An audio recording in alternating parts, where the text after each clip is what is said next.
দাদার আমরা পুরান ঢাকা ওয়ারির ৪১ নম্বর ওয়ার্ডে হকার। আমরা বহুত দিন যাবত ওই জায়গার দোকানদারি করি, এতদিন কোনো সমস্যা হয় নাই। কিন্তু এখন আমাদের ওয়ারিতে এই ৫ তারিখের পর একটা কমিটি হয়েছে, ওয়েলফেয়ার সোসাইটি। ঠিক আছে, ওয়েলফেয়ার সোসাইটি কমিটি হয়েছে। কমিটি হওয়ার পরে ওই কমিটির কিছু বর্তমান সাবেক সব মিলাইয়াই তারা চাচ্ছে না মানে ওই এলাকায় কোনো হকার রাখবে। এই কারণে সব হকার, কোনো পুলিশ প্রশাসন, কোনো আইনের লোক কেউ আমাদের ডিস্টার্ব করে নাই। তারা কি করছে, যাইয়া ৫০-৬০ জন মিল্লা এক এক দোকানদারের মালপত্র ফালাই দিছে। ফালাই দিয়া দোকানপাট লগে লগে উঠা না, জলদি ভেঙ্গে লাইলাম। একবারে লোহা লক্ষণ লইয়া গেছে, আতুর মাতুর লইয়া যা আমাদের উড়াই দিছে। দেওয়ার পরে এই আমরা দৌড়াদৌড়ি করতেছি, দিতেছে না। এখন আজকে ২ দিন ধরে কি করছে, যে জায়গা আমরা বসতাম ওই জায়গাটারে গাছ লাগায় ভইরা লাইছে, পুরা ওয়াইতে গাছ লাগাইয়া ভইরা লাইছে। মানে তখন আমরা জিজ্ঞাসা করলাম, একটা গরিব মানুষ বৈশা খাইবো, আপনি এটা বৈশা খাইতে দিলেন না, কিন্তু আপনি গাছ লাগাই দিলেন। এই জায়গা তো পাবলিকও হাঁটতে পারে না। তো পাবলিকের থেকে কি, গরিব মানুষের থেকে কি মানে গাছের প্রয়োজনটা এখন বেশি হয়ে গেছে। মানে প্রতিটা জায়গা মানে পাবলিক হাঁটার রাস্তাটাই হেরা এখন গাছ লাগাই বইরা দিছে। ঠিক আছে। আর আজকে তাদের একটা মিটিং আছে, তারা পুলিশ প্রশাসন, মন্ত্রী মহোদয়, এমপি সবাই আইব ওয়ারি সানাই কমিটি সেন্টারে। তারা অনুষ্ঠান করতেছে, কালকে র্যালি করছে জমজমক করে, আজকে আবার অনুষ্ঠান তাদের। ওই অনুষ্ঠানে আমাদের বলছে মিটিংটা হোক, হ্যাঁ পরে দেই তোমাদের জন্য কি করা যায়, কি আসে কিছুই না। মানে এটি হলো জাস্ট একটা সান্ত্বনা দিছে আমাকে। এই কারণে আমরা চাই আপনারা যে আমাদের এলাকাটা একটু দেখবেন। ঠিক আছে, আমরা তো আপনাদেরই সন্তান, আপনাদেরই সহকর্মী। ঠিক আছে, এখানে আমাদের এলাকাটা আপনারা যদি না যা দেখেন তাহলে বুঝতে পারবেন না মানে আমাদের উপরে যেন কোন ধরনের কি। কিন্তু আমরা যেই জায়গায় দোকান করি ওই জায়গা মানুষের চলাচলও কষ্ট না, কোনো ঝামেলা না, কোনো সমস্যা না।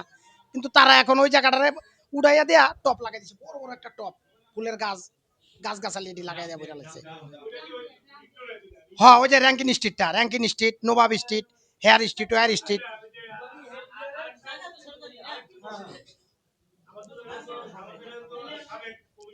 হ্যাঁ, সাবেক কমিশনার লেওকাত ভাই। হ্যাঁ, তার বক্তব্য, তার কথা একটাই। আমরা ওদিনকে তার কাছে গেছি, যাওয়ার পরে বলল, আমি তোমাদের ১০০ লোকের জন্য কি আমার ১০,০০০ লোকের ক্ষতি করব? মানে হ্যার কথা হলো আমরা হলো ১০০ আর হেরা ১০,০০০ ভোটার, হ্যার ভোট নষ্ট হয়ে যাবো হ্যান ত্যান। আর হেই বেশি কথা আছে, মানে সোসাইটি হ্যার পিছে থাকে। আর হে সামনে যা, মানে সে মুরব্বী মানুষ, ৮০ মতো বয়স, কিন্তু এখন মনে হইতেছে তার বয়স মনে হয় ২৫। যায় ধাক্কা দিয়ে মাল ফালা দিতেছে। আমার আমার হলো মোবাইল ফেলাচ্ছিল ওদের দোকান, আমার দোকানের চার্জার মাজার হেডফোনে যা আছে সব বাইরে ভেঙে লাইলো। সেই করে, তারে তো আর কিছু কইতে পারি না। সোসাইটির কেউ হাত দেয় না, হেরা থাকে লগে লগে, হে হলো হাত দেয়।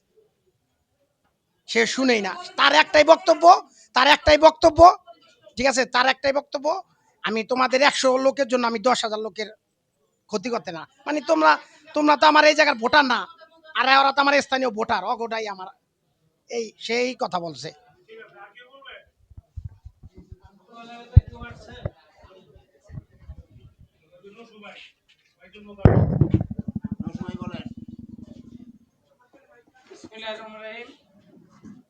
উপস্থিত বাইতুল মোকাররম ছিন্নমূল হকার বাংলাদেশ ছিন্নমূল হকার সমিতির কেন্দ্রীয় নেতৃবৃন্দ, উপস্থিত দূর দূরান্ত থেকে, সকল এলাকা থেকে হকার ভাইয়েরা বোনেরা, আসসালামু আলাইকুম।